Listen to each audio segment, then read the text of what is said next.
politician and a social activist. So much to share, personal and otherwise. So please excuse me if I overshoot some time. We all invariably know the traditional status of women in decision making. May it be in personal lives, may it be in society, family, and the institutional organizations, the traditional bodies, the cabans or the males bullions, whatever traditional institutions, women have been either witnesses or entertainers, not as decision makers. And that is something which hit us because as victims of domestic violence, as victims of patriarchal practices in our society, maybe child marriage, forced marriages, polygyny, or inheritance, or neglect, desertion, divorces, so many discriminations in personal and social lives. Me as a volunteer and a life member of the Pioneer Women's Organization in Arunachal, I don't know how many of the younger generation people who know about it. We have an organization called the Arunachal Pradesh Women's Welfare Society, founded in 1979. I think I was also still in school, in class 9 those days. I joined it as a volunteer in 1985 after my graduation. And since then, we have been trying to figure out how women actually need to assert, have an agency of our own, as an individual, as a member of the family, or a member of the society. And today, in a modern Arunachal, is decision makers, is proactive, contributing citizens in the development and progress and growth of the state. So we have been trying to engage ourselves as a small NGO. We have tried to kind of, organize ourselves more into a women's movement. So we did establish our state network in 1994, between June to August of 94. And since then, we have also been, because the 72nd and 73rd, 73rd and 74th Constitutional Amendments Act brought about the 1/3 seats reservation for women in panchayats and urban local bodies. We also say Arunachal is the only tribal state where panchayat was in place already since the late 60s and 70s. We said, let's start here.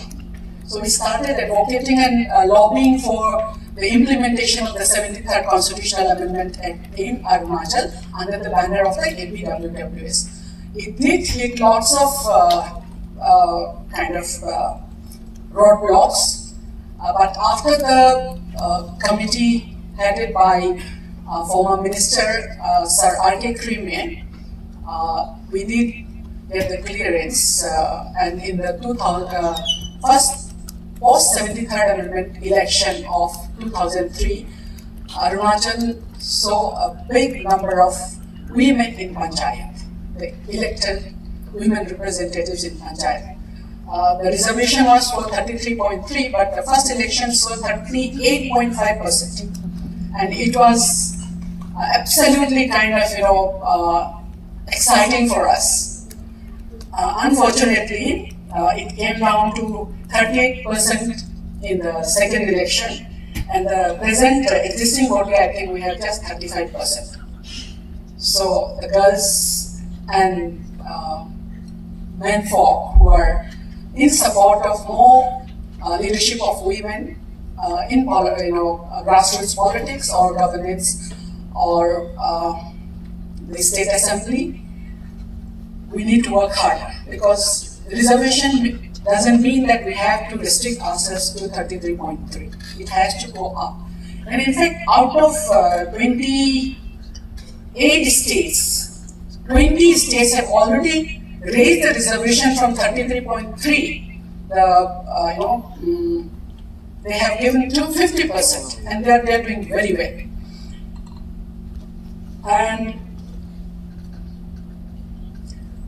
many people ask why women ask for reservation when they say they are equals. We are equals constitutionally as per law, but unfortunately, our tribal state, tribal societies, they actually still treat us like second class.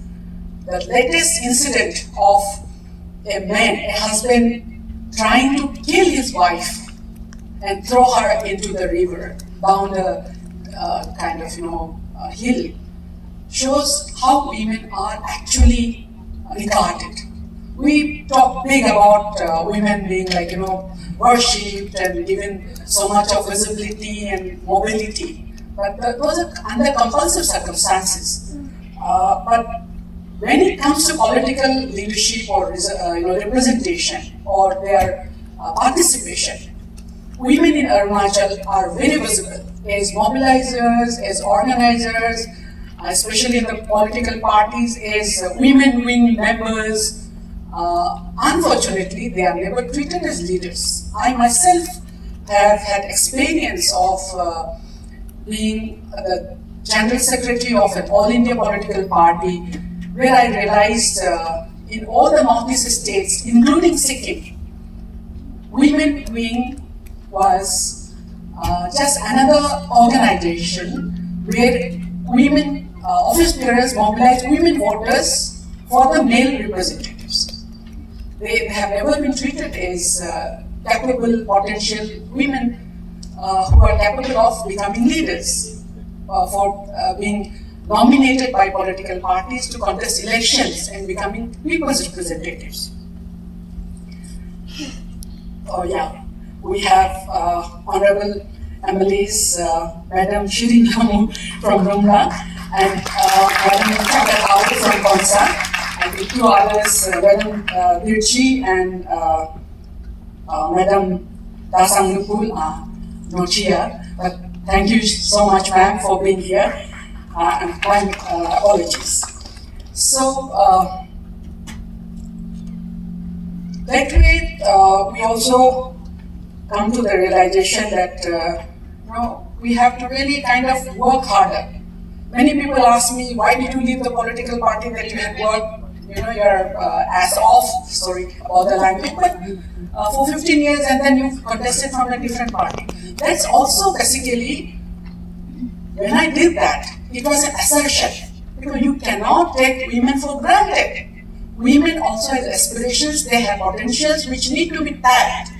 And until and unless political parties actually identify the potential leaders, many women cannot come. There are so many hurdles, there are so many obstacles for women to be able to come out and say, okay, I'm here to contest elections. Many of the hurdles, I'll just give the bullets, are social norms and stereotypes. When they say, why women? Women should be in the kitchen, they should be bearing children, looking after family in the agriculture field, or rearing, domestic pigs and chickens. Then there's so much violence and harassment, especially when women go out of the house for public work, be visible, be seen with male, colleagues. Any husband becomes suspicious, so women say, okay, forget it. Ghar ko chhod ke bahar kya panka lena hai? Those are the hurdles. And then there's capacity gaps. Most women don't have the kind of educational qualification or access to education which is needed to give them some confidence, in leadership. And there's no training institutions where potential women have been identified and given leadership trainings. So those kind of, and then gender quotas. See, when we got the 73rd Constitutional Amendment Act implemented, 74th came, we have sufficient women clamoring for party tickets to be contesting elections in the panchayats and the urban local bodies. Unfortunately, of course, we still have the panchpatis and sarpanchpatis. We are still working on it. Women's organizations across India, we are working on it. We are demanding that government should actually penalize husbands or male relatives who try to impersonate the elected PRI leaders or the municipal corporators. which is not happening.